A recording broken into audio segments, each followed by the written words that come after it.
에베소서 6장 13절에서 15절까지의 말씀을 제가 읽겠습니다. 이제 다 같이 자리에서 일어나 하나님의 말씀을 경청하십시오. 그러므로 하나님의 전신갑주를 취하라. 이는 악한 날에 너희가 능히 대적하고 모든 일을 행한 후에 서기 위함이라. 그런즉 서서 진리로 너희 허리띠를 띠고 의의 호심경을 붙이고 평안의 복음이 준비한 것으로 신을 신고. 아멘. 자리에 앉으시기 바랍니다. 하나님께서 말씀으로 우리에게 은혜 주시기를 원합니다. 주님을 버리지 않는 이상 우리가 평생 벗어날 수 없는 자랑스러운 한 가지, 뭔가 좀 뒤끝이 명료하지는 않지만 좀 나름 멋있는 표현 같지 않습니까? 우리가 평생 신앙 때문에 마귀의 표적이 되었다는 말보다는 조금 더 긍정적인 생각을 가지고 이렇게 표현했으면 합니다. 지난주 설교 속에서 우리의 가슴에 의의 호심경을 붙이라는 말씀 속에서 여러분에게 꼭 한번 해보시라고 어떤 한 가지를 주문했습니다. 그것은 가끔 우리 가슴에 손을 얹고 내 가슴이 뜨겁게 뛰고 있는지 점검하라는 말씀이었습니다. 기억합시다. 우리가 머리로만 삶을 산다면, 더군다나 우리의 신앙도 가슴은 없고 머리만 있다면 우리는 악한 영의 공격에 쉬 무너지고 맙니다. 오직 의로 가득한 우리의 가슴만이 사탄을 대적하는 유일한 무기입니다. 의의 호심경은 바로 그런 우리의 가슴을 보호하는 의의 무기입니다. 지난 한 주간 여러분은 삶의 현장에서 수도 없이 많은 사탄의 공격으로 인해 여러분의 머리는 삶에서 그리고 신앙에서도 지쳐 있을 것입니다. 그러나 우리의 가슴이 의의 호심경으로 무장되어 있는 한 우리는 어떤 사탄의 공격도 물리칠 수 있습니다.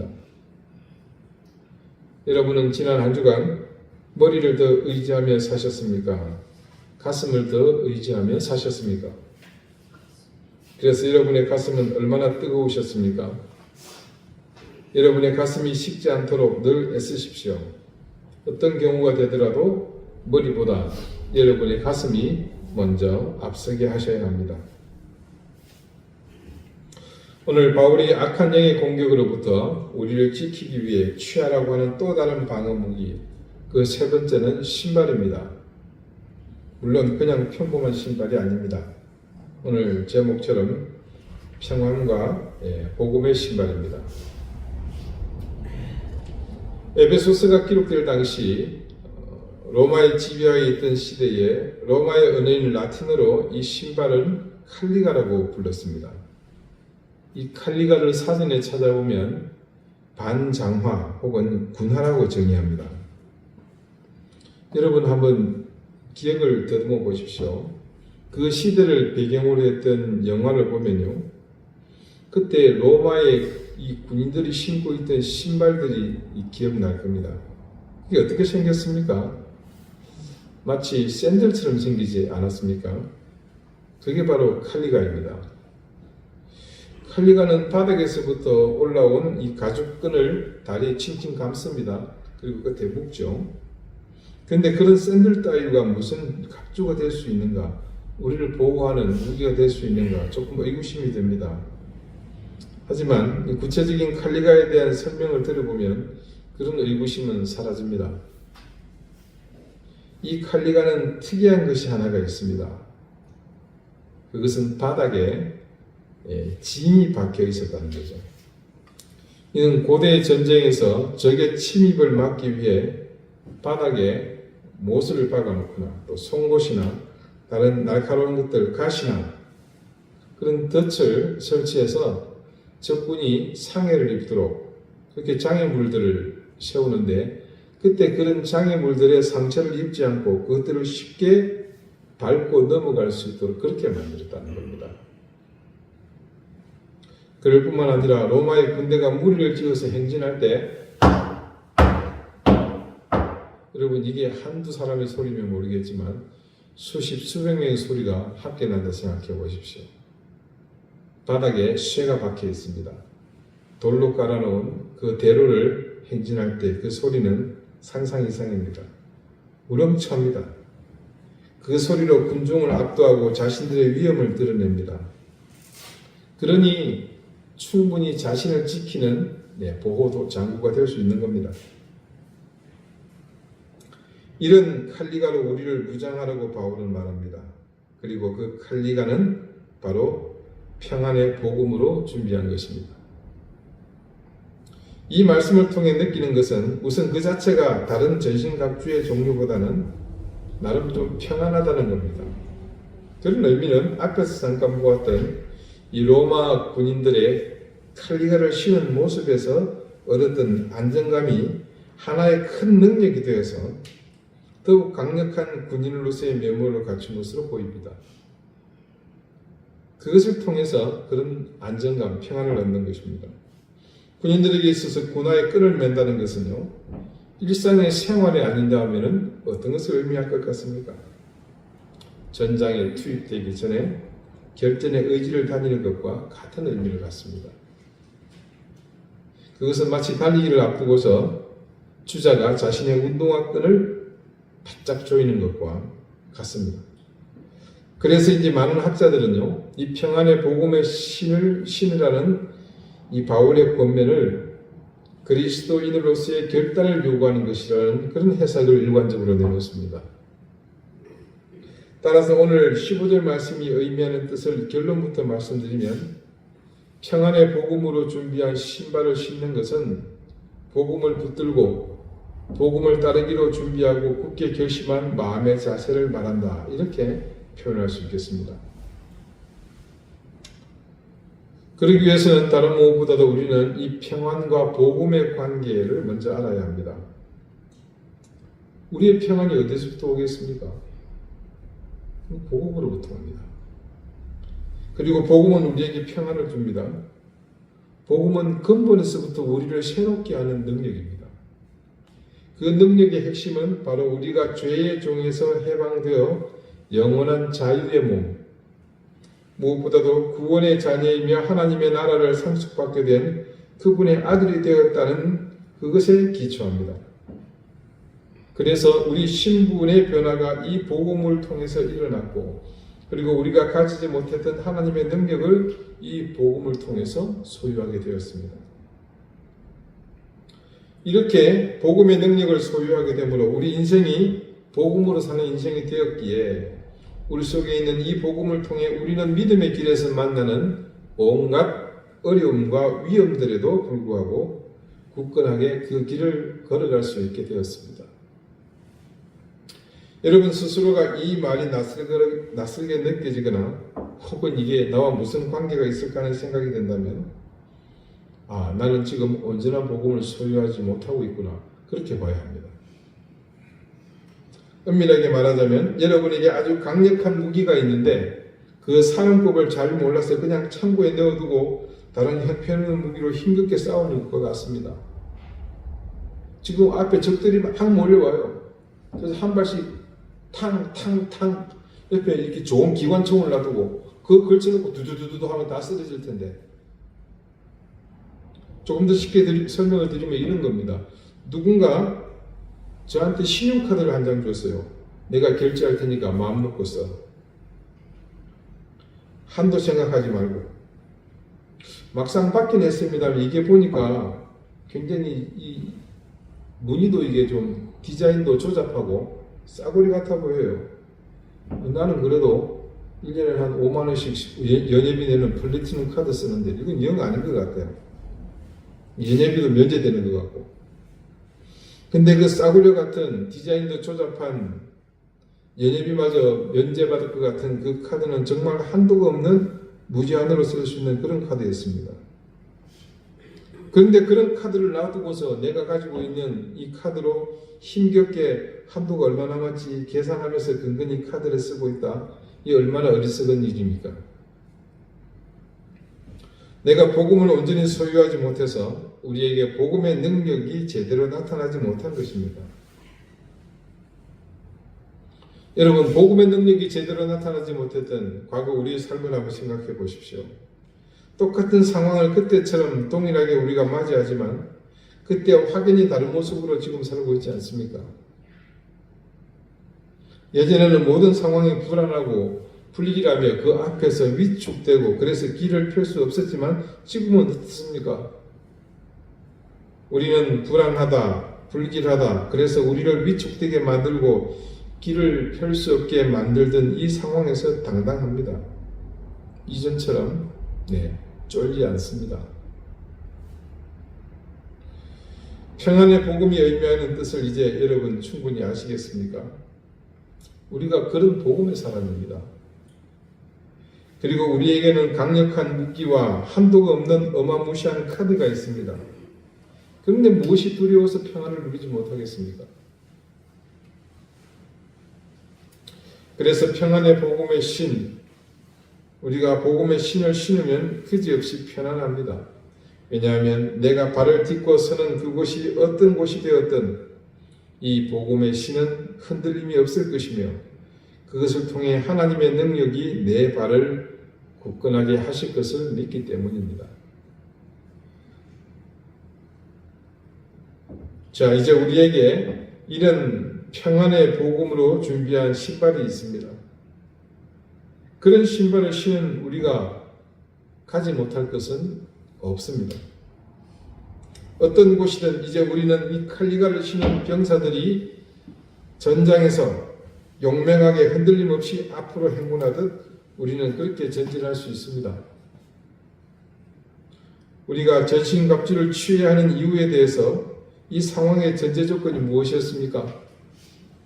우리가 하나님의 자녀가 된 이상 우리는 악한 영의 표적이 되었고 그래서 싫든 좋든 우리는 영적 싸움을 해야만 하는 그런 운명에 놓여 있는 것, 이제 우리는 절절히 절감하고 있습니다. 우리가 신앙생활하고 있는 이 현실이 어떤 곳입니까? 이곳은 고통도 눈물도 없고 영원한 기쁨과 안식만 있으며 곳곳에서 아름다운 찬송과 천사들의 노래소리가 들리는 그런 곳입니까? 아니죠. 혹시 그런 곳에 계시다는 생각이 늘 드신다면 가까운 병원을 찾아보시거나 저와 좀 진지하게 얘기를 하셔야 됩니다. 곳곳에 사탄 마귀의 권세가 함정을 파놓고 올무를 쳐놓고 지뢰를 매설해 놓고 가시덤불, 철조망, 자갈길 등등 여기저기 매복했다가 어떻게 합니까? 부지불식간에 우리를 공격합니다. 무시로 우리를 실족시키고 절망하게 만들고 넘어지게 합니다. 그리고 우리끼리 서로 싸우게 하고 질투하게 만들고 시기하게 하고 모함과 또 공격으로 우리를 무너뜨리려고 합니다. 이런 것들이 다 무엇입니까? 바로 영적인 전쟁터의 상황 아닙니까? 그래서 할 수만 있다면 우리를 무너뜨리려는 악한 영들의 시도들이 우리를 향해서 쉴 새 없이 날아옵니다. 더군다나 우리 이등교회 성도들은 지금 그보다 더한 위험에 빠져 있죠. 다른 교회 분들은 악한 영의 표적이 되었는지 잘 모르잖아요. 근데 우리는 지금 계속해서 그 사실을 여러분에게 주지시킴으로 분명하게 인지하고 있지 않습니까? 그래서 우리가 더 위험해요. 다른 교회 교인들보다.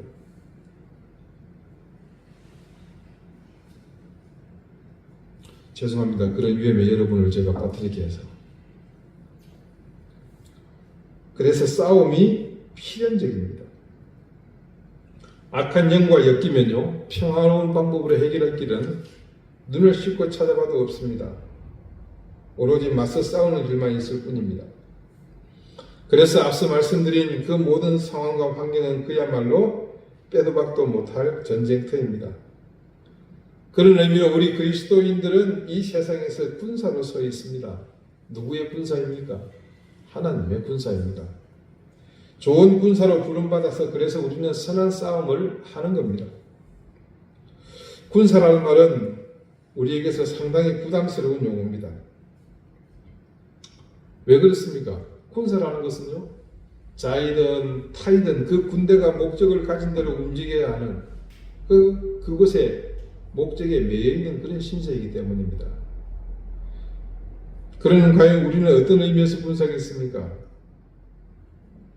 이 세상은 하나님을 대적하는 곳입니다. 그리고 우리는 그 가운데서 하나님의 자녀로 살아야 하고요. 주거 환경이 조금 좋으면 좋으련만 우리가 살기 좋은 환경이 결단코 아닙니다.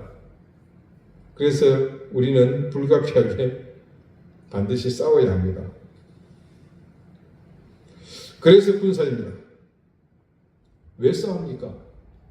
나를 지키기 위해서. 그러니 싸워서 승리해서 내가 지켜지는 것이 아니라 사실은요, 하나님의 진리가 세상의 악한 영의 권세를 꺾고 이길 때에 우리가 지켜지고 승리하는 것입니다.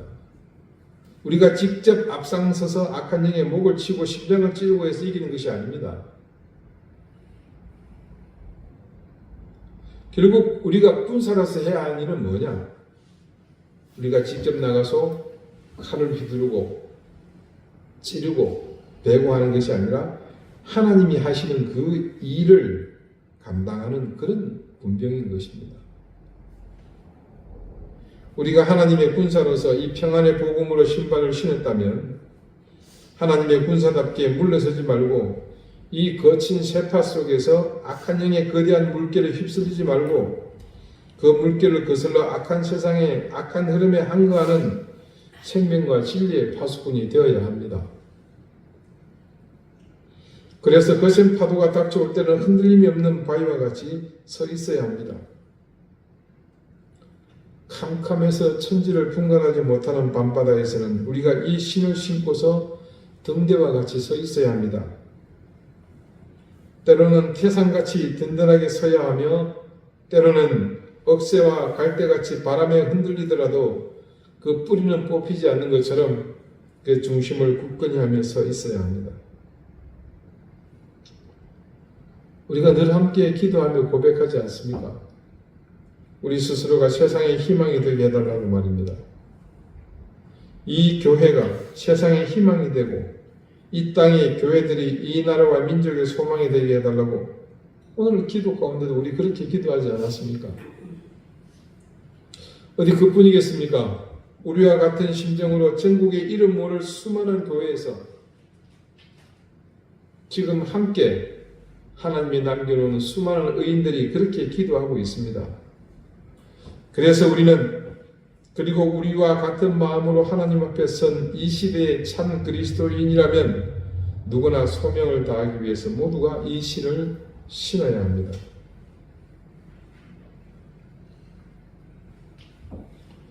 우리가 평안의 복음으로 준비한 이 신을 신을 때 우리에게 요구되는 또 다른 소명이 있습니다. 그것은 이제껏 우리가 우리 인생을 위해서 내가 중심이 되어 내가 좋아하고 내게 필요하다고 판단되는 것들 혹은 나의 인생을 위해서 준비하는 삶을 살던 그곳에서 좀 더 나아가는 겁니다. 그래서 이제는 내가 아닌 하나님께서 필요하셔서 부르는 곳을 향해서 하나님이 기뻐하시는 자리를 향해서 언제든 달려갈 준비를 하는 겁니다. 그것은 이제껏 내가 가던 곳과 전혀 다른 곳으로 가야 하는 것을 의미합니다. 때로는 죽기보다 싫은 곳으로 가야 할 상황을 만날 것입니다.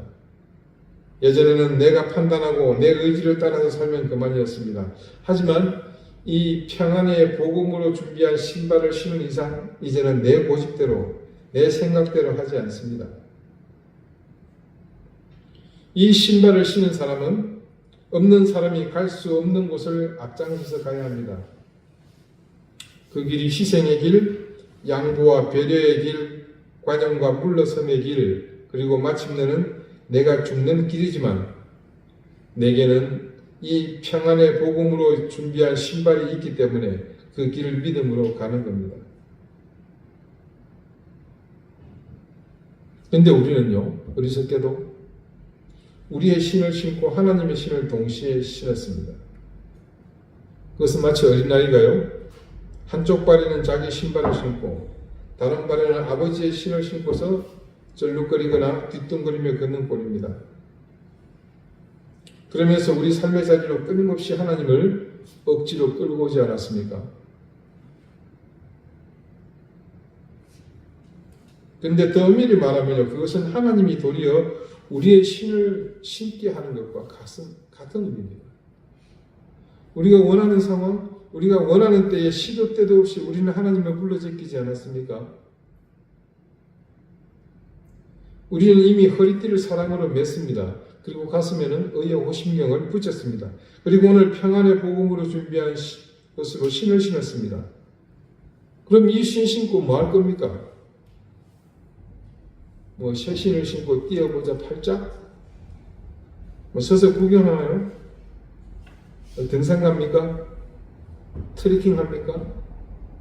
가야 할 것 아닙니까? 어디로요? 어디로 갈 거나 어디로 갈 거나 내 님을 찾아 어디로 갈 거나 하나님께서 부르시는 곳으로 가야 합니다. 하나님이 이 흑암과 무지와 사망의 그늘에 묶여있는 영혼들 앞에 우리를 평안의 복음의 사자로 주님께서 원하시는 곳, 원하시는 장소, 원하시는 사람을 향해 가도록 명령할 때 순종하는 마음으로 우리가 겸비하는 겁니다.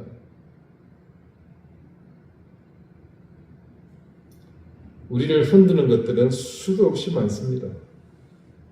그 모든 것들을 일일이 매 순간 그 상황에서 우리는 그때마다 모두 감당해낼 수 없습니다. 힘에 붙여서 어쩌면 쓰러지고 넘어지고 주저앉는 것은 그래서 당연한 일입니다. 이제는 그 당연한 일이 당연한 것이 되지 않도록 우리를 굳건히 세우는 이 신발을 신으십시오. 평안의 복음으로 예비한 신을 말입니다. 신을 신는다는 것은 이제 움직이겠다는 것 아니겠습니까? 걸음을 걷겠다는 것 아니겠습니까? 우리끼리만 사는 것이 아니라 빛으로 소금으로 세상을 향해 나갈 준비가 우리 스스로 되었다는 그런 뜻입니다. 왜 하나님은 이제 교회에서 정착해서 살만한데 남편의 직장을 지방으로 옮기게 하셔서 교회를 옮기게 하시는 걸까요? 왜 하필 다른 곳도 아니고 이곳 제주로 오게 하셔서 처음에는 그래도 참 건물도 멋있고 근사한 교회로 인도하시는 것 같았는데 좀 있을만 하니까 우리를 이곳 저지리로 쭉 떠밀어내시는지 도대체 이유를 모르겠습니다. 네가 그곳에서 새롭게 만나는 사람들에게 선한 영향을 미치고 그들을 복음으로 감화시키고 하나님의 구원을 깨닫게 하라는 겁니다. 왜 교회에 나옵니까? 왜 나오세요? 예, 빨리 예배 마치고 집에 가려고.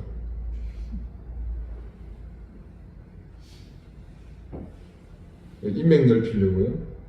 뭐 동호회같이 재미있게 인생을 한번 즐기기 위해 나왔습니까? 교회에 왜 나오는지 아십니까?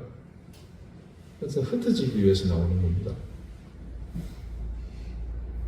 신앙인인 우리의 본질적인 삶의 패턴은 이곳에 모여 하나님의 자녀로서 자신을 다시 한번 확인하고 그 확인을 말씀을 통해 깨닫고 은혜를 받는 것입니다. 그리고 그런 다음에 세상을 향해 나가라는 겁니다. 여러분, 캄캄한 밤길을 걷다 보면 반가운 것이 있죠. 가로등입니다.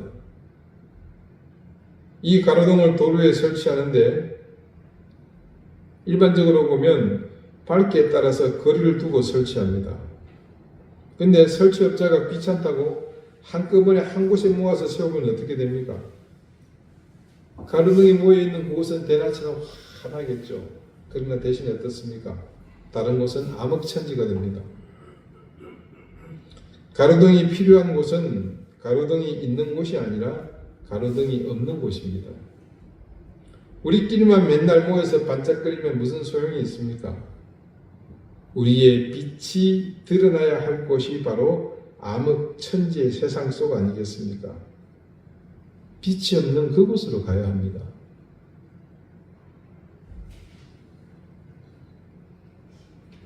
오늘 평안의 복음이 준비한 것으로 신을 신는 것은 단순히 우리를 지키는 그것만이 아니라 더 큰 세상 속에서 지켜야 할 것들을 향해 하나님의 부르심으로 나아가는 준비를 하는 것, 겸비하는 겁니다. 사랑하는 여러분, 오늘 평안, 이 복음으로 신을 신해야 하는 이유를 보면서 우리는 더욱 이 시대의 교회가 가야 할 방향에 대한 이정표를 보게 됩니다. 그러면서 저는 머릿속으로 그림을 그려보았습니다. 이 설교 초반에 말씀드린 그 칼리가 말입니다. 이 땅의 교회들이 모두 칼리가를 신고 함께 걷는다고 상상해 보십시오. 수백, 수천의 교회가 함께 행진할 때 그 칼리가에 박힌 징 소리에 천지가 진동하지 않겠습니까? 우리가 모두 함께 신을, 그 칼리가라는 평안과 복음으로 준비된 징이 박힌 칼리가입니다. 그 소리가 천지를 진동할 때 어떤 일이 벌어지겠습니까?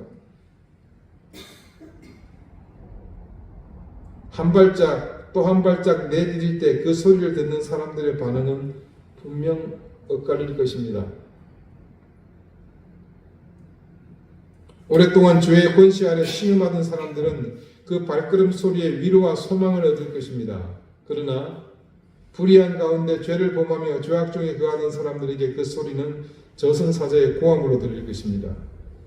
그리고 악한 마귀에게 크나큰 경고가 될 것입니다. 우리가 평안의 복음의 칼리가를 무장하는 것은 암흑천지의 세상을 밝히는 것도 있지만 근본적으로 의롭고 선한 하나님의 자녀들에게는 힘과 용기를 주는 것이 되며 반대로 악하고 추한 자들에게는 엄중한 경고의 소리가 될 것입니다. 그리고 나아가 세상을 호령하며 죄의 권세로 하나님의 자녀들을 더욱 지옥 권세로 끌고 가 자신의 자녀로 삼으려는 악한 영들을 위협하며 그들의 권세를 물리치는 근본적인 힘이 될 것입니다. 지금 세상은 어디에도 평안이 없습니다. 세상의 평안과 안정을 주도해야 할 세력들은 자기 욕망 때문에 마땅히 해야 할 일은 외면한 채 세상을 더욱 위태한 곳으로 몰아가고 있습니다. 국민의 세금으로 호의호식하면서 자신들에게 월급을 주는 그 국민을 개돼지 취급하고 있습니다. 이럴 때 세상이 평안을 바라며 의지할 곳이 바로 우리가 되어야 하지 않겠습니까? 오늘 바울이 우리에게 그리고 세상의 교회들에게 평안의 복음으로 신을 신으라고 요청하는 이 소리를 귀담아 듣고 우리 교회가 그리고 세상의 모든 교회가 평안의 복음으로 준비한 이 신을 신었으면 좋겠습니다. 기도드리시겠습니다. 하나님, 우리는 평안의 복음이 예비한 신을 신었기에 어떤 전장에서도 흔들림 없이 굳건할 수 있습니다. 악한 영의 세력에 맞서서 두려움 없이 나갈 수 있을 뿐 아니라 세상의 파수꾼으로서 하나님께서 가라시는 곳으로 나갈 수 있는 담력을 얻었습니다. 지금 어느 때보다 평안이 필요한 이 시대, 이 위기 속에서 우리가 우리 교회가 그리고 세상의 교회가 이 평안의 복음으로 예비한 신을 신고 세상을 향해 이 모든 위기와 혼란의 중심이 되는 악한 영을 향해 두려움 없이 당당하게 나가게 해주십시오. 주님, 우리에게 진리의 허리띠와 의의 호심경 그리고 평안의 복음으로 준비한 신발이 있어 악한 대적 마귀에게 또 승리했습니다. 감사합니다. 우리에게 평안과 복음으로 예비한 신을 주시는 예수 그리스도 이름으로 기도드립니다. 아멘.